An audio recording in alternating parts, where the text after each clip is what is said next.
Well, as some of you may know, I was the president of the Mississauga Arts Council previously, and I got a real opportunity to meet a bunch of very interesting artists.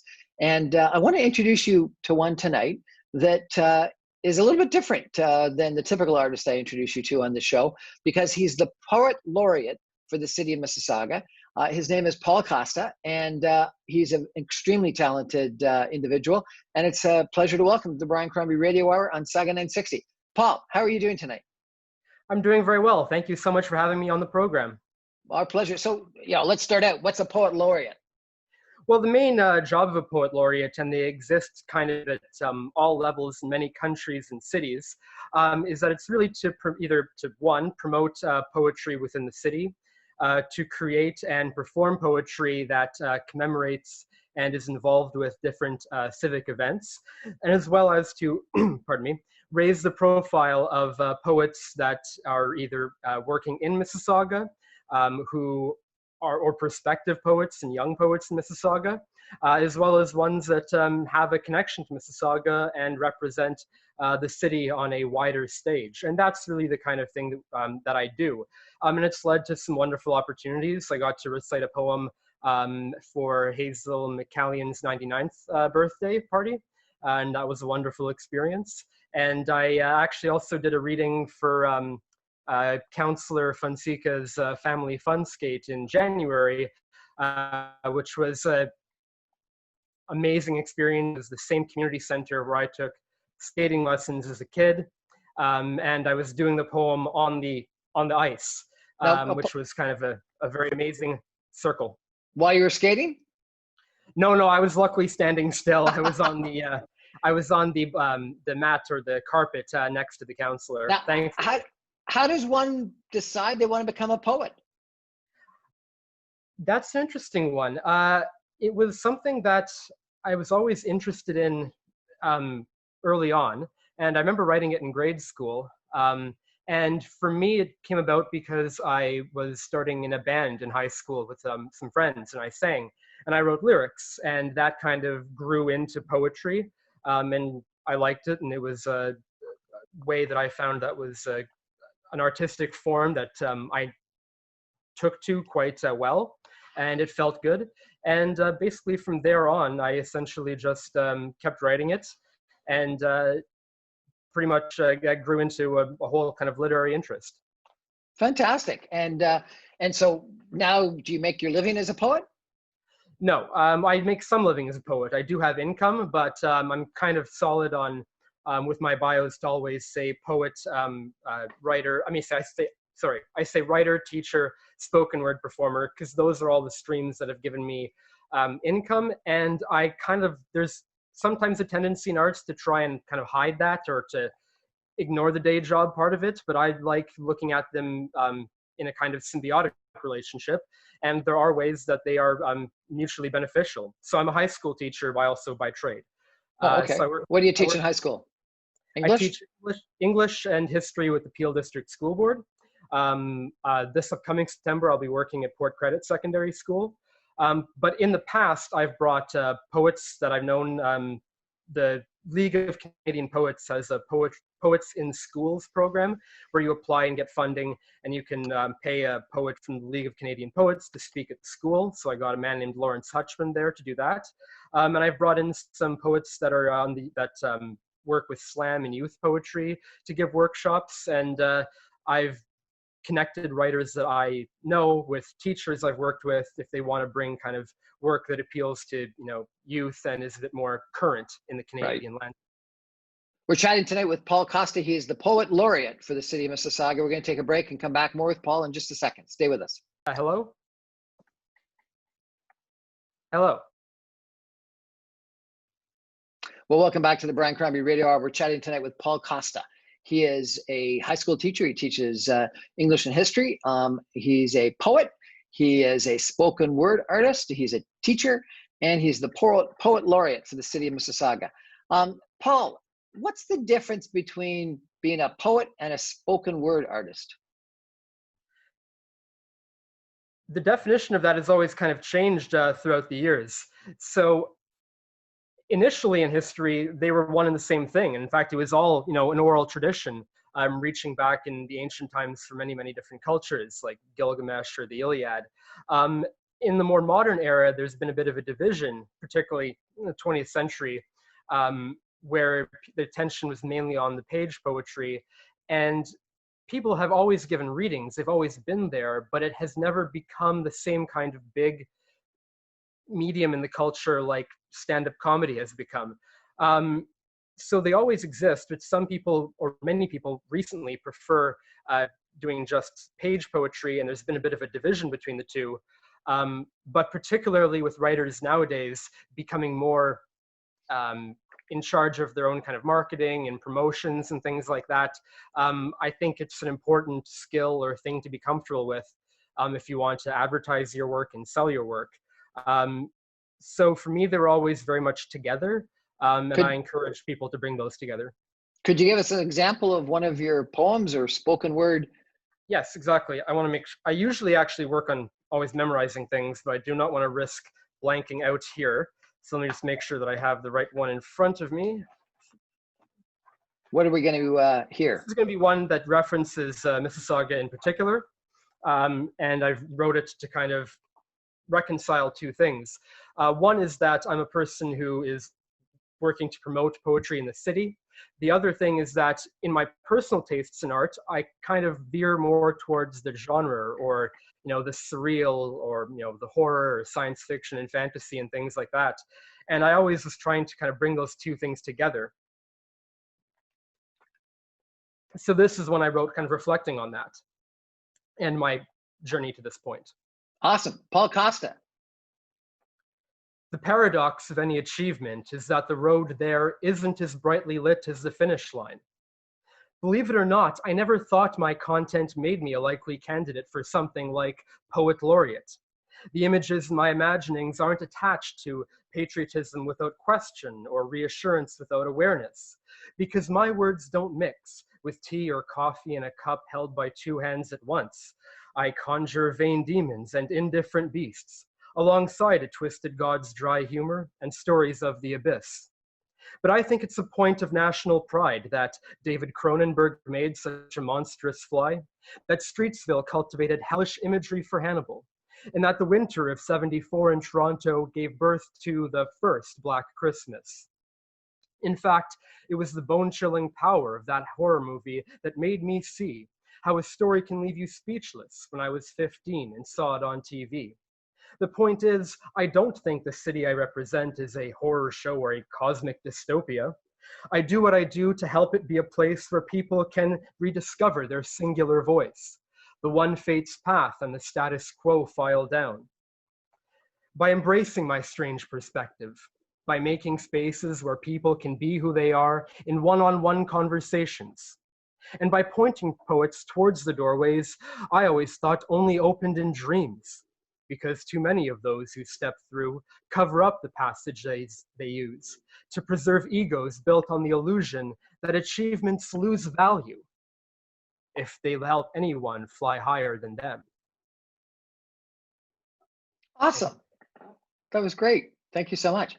So some of it rhymed, not all of it. Yeah. How does it, how do you write this? Why does it, like, it sounded fantastic.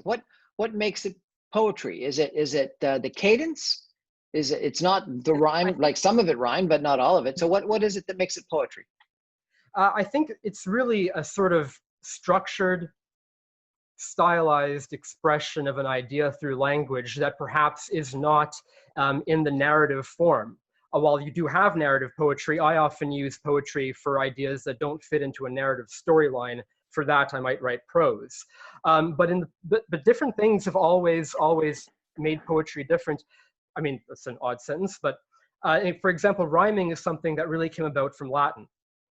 If you look at poetry in England before the Norman conquests of 1066, the old poetry there in that time in England used alliteration a lot. And if you notice, if you read Sir Gawain and the Green Knight, which is later, but it still uses a lot of alliteration. Rhyming was a sort of French or Latin-based language thing, and it only comes into English at that point. And I've always been interested in using different kind of techniques in a blend.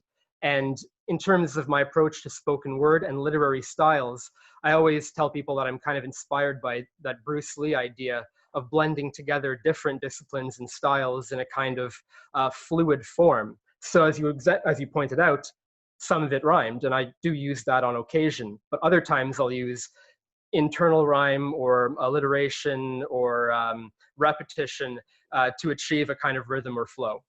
What is alliteration? That's when the beginning of the beginning of each word in the line, or most words in the line, start the same way, as opposed to ending the same way.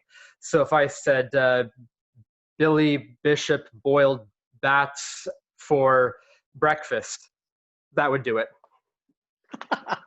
Okay, and rhyming obviously is the end is the same. What are some other techniques? Sometimes you have repetitions that happen at the beginning of lines. So, for example, if you read "Howl" by Allen Ginsberg, that one kind of has each line begins the same way. So that's the way of ordering it. Other times, so Obama in his speech making often used repetition, and that was narrative, but it's sort of sang because of the repetition. Yeah, it's very powerful from a rhetorical standpoint. I mean, even Winston Churchill, we shall fight, on the beaches, we shall fight on the landing grounds. It's a very, very powerful rhetorical tool, and I think that's why it often lends itself to poetry out loud. I mentioned Howl by Allen Ginsberg. That was very much conceived as a written and performed piece, and it helps keep a rhythm or a kind of beat often. When you use the words rhetorical tool, what do you mean? A speech writing tool? Yes, exactly. I mean, it's a persuasive tool. Yeah, it's a tool to appeal or to speak to groups of people or to communicate on that kind of level or to inspire, and it's very powerful in that way. So I would have thought rhetorical is typically persuasive. Is that correct or not? Yes, exactly. So I mean, he's persuading either the group and the country, or trying to persuade people to keep going in that case. So if you want to do that, it's very important. I think maybe because it hammers the idea in repetition, and it kind of keeps that, it keeps it in people's minds. And I think that's more powerful if you're trying to persuade. What's the difference between poetry, songwriting, and hip hop? Let me take a drink of water. Or not hip hop, but rap, I guess. Because isn't rap poetry? Oh yeah, absolutely. And a lot of songwriting is poetry, is it not? Oh, for sure. And there's been times where poems have been adapted into songs by different artists, and that's been a great thing as well. I think with song is really when you start to really lean on the musical element of it. If you're really relying on the tones and the cadence and the musical pitch of your voice to carry you through and to engage people, as opposed to the literary devices I mentioned. If you're really doing it as a musical standpoint and using the voice as a musical instrument to achieve melody in there, that's when you're getting into the realm of song or singing or with musical accompaniment. Hip hop really is poetry in that it relies a lot on rhyme, particularly. And it's really just another kind of songwriting that emerged when people were trying to make art and make music with very, very limited resources, hence the sampling and the turntables and things like that. I write a lot of speeches, and I'm really quite interested in great speechwriters. Jesse Jackson is one of my favorite, and he almost always uses rhyme in his speeches. Yep, absolutely. It becomes a very, very emotional thing. And when you're pointing out speeches, I actually believe really heavily that when I say spoken word, some people get a narrow view of it. But for me, spoken word really is just a wide umbrella that encompasses speech making, stand-up comedy, dramatic monologues, acting, poetry reading, slam, hip hop, all of that. What is slam? Slam particularly means poetry in competition. It's a style that emerged out of Chicago.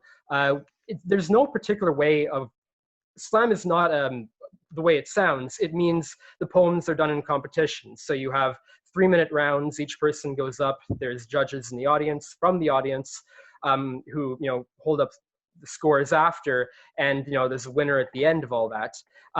So slam, some people think it means poetry that sounds a certain way, but it really just means poetry in competition. If you went to a poetry slam event and signed up to compete, you could perform, sonnets on daffodils if you wanted.